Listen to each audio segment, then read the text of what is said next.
I've been here. I came for the first time last July, and I've been here 4 times. I never want to go home, though I love my home.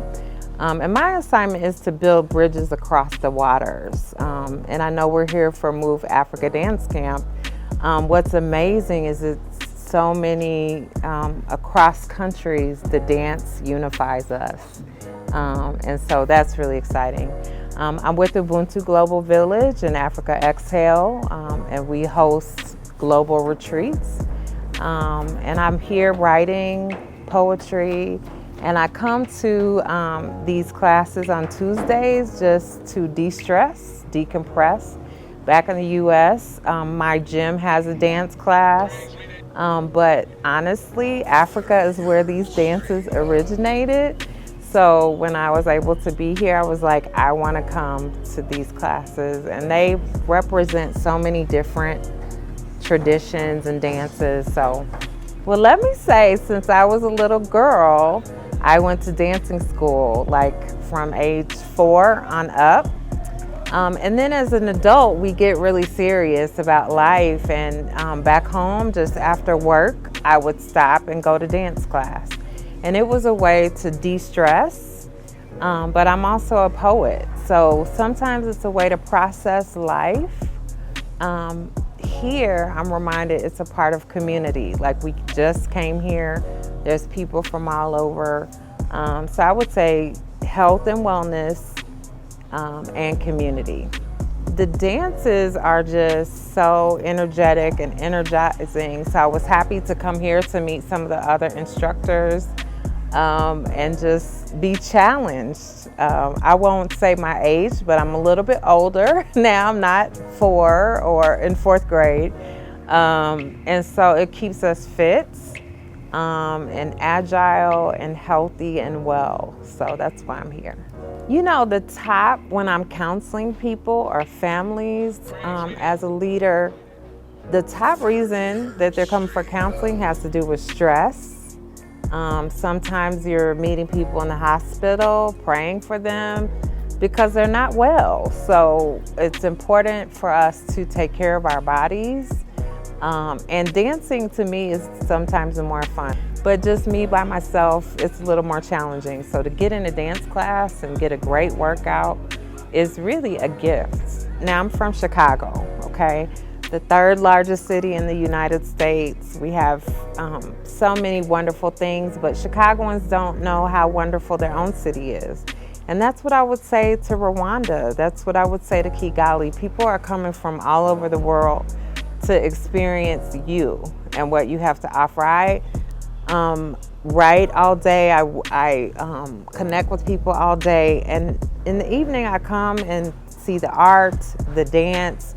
There's so many things that we follow on Instagram, but you could just come to, like this. There's people all over the world watching this, but we can just come to it. And so come out and see what it's all about.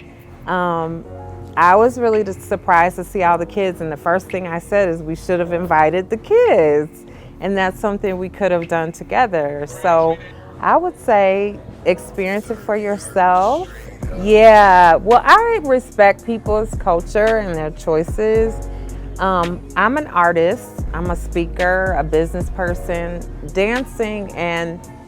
Dances that I'm not used to helps to open my creativity. So when I'm in business, I think differently. So to the adults, to the parents, to the leaders, you know, it's a way to increase your mind, your perspective, to come and exercise maybe for 30 minutes to an hour and then go about your business. It changes your whole day, your whole outlook. I wonder what Rwandans would think. The biggest thing we experience, and I had a family member also come, is there's a peace here. And I don't know if you've heard that before, but every person I've met that's not from here, they will say there's a peace. And so as a poet and an artist, I'm wondering why that is. But that's what I love about it. Of course, the people, the arts you have a really rich art tradition. And I'm an artist. And I would say in America, in Chicago, I wasn't focusing so much on arts, but here I've been able to write. I did my doctoral thesis here. There's some kind of piece here that allows creativity. So I don't know where that comes from, but I'm gonna be inviting others to come because I think people are stressed out in these days and just stepping out of your comfort zone. And I think Rwanda is you are very loving. I remember I came during Shogun, which I had no idea it was Shogun. Like, isn't that funny? But I listened to a lot of the videos and people talking about purposely welcoming visitors. And as a global traveler, a lot of countries don't purposely welcome you. Like, they make you feel like an outsider. And I don't feel that here. Yeah, it feels like home. I remember the first time I was supposed to go back home and I cried. And the thing is, I'm a global traveler. South Africa is the first place I ever traveled. And that's where many of my people are that I minister with.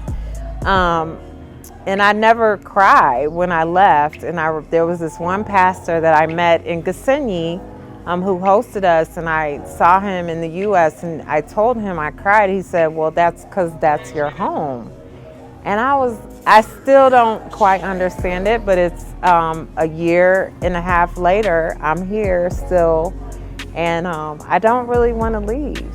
Yeah, and I'm working on a set of poems about Rwanda and just that experience of feeling at home in a place that you know is not your home, but you feel at home. So I want to say a big thank you to Move Africa Dance Camp. Since I'm here, I want to say a big thank you to Rwanda, which I've been speaking around the world online, is the heart of Africa. I found it very powerful that Shogun was here in the heart of Africa at a time where the world is struggling. And as I was speaking to Rwandans, I was like, that's significant. Like, God loves Rwanda. Of course, God loves the world. But this is the heart of Africa. So I just want to say thank you. And I'm excited for what else is to unfold.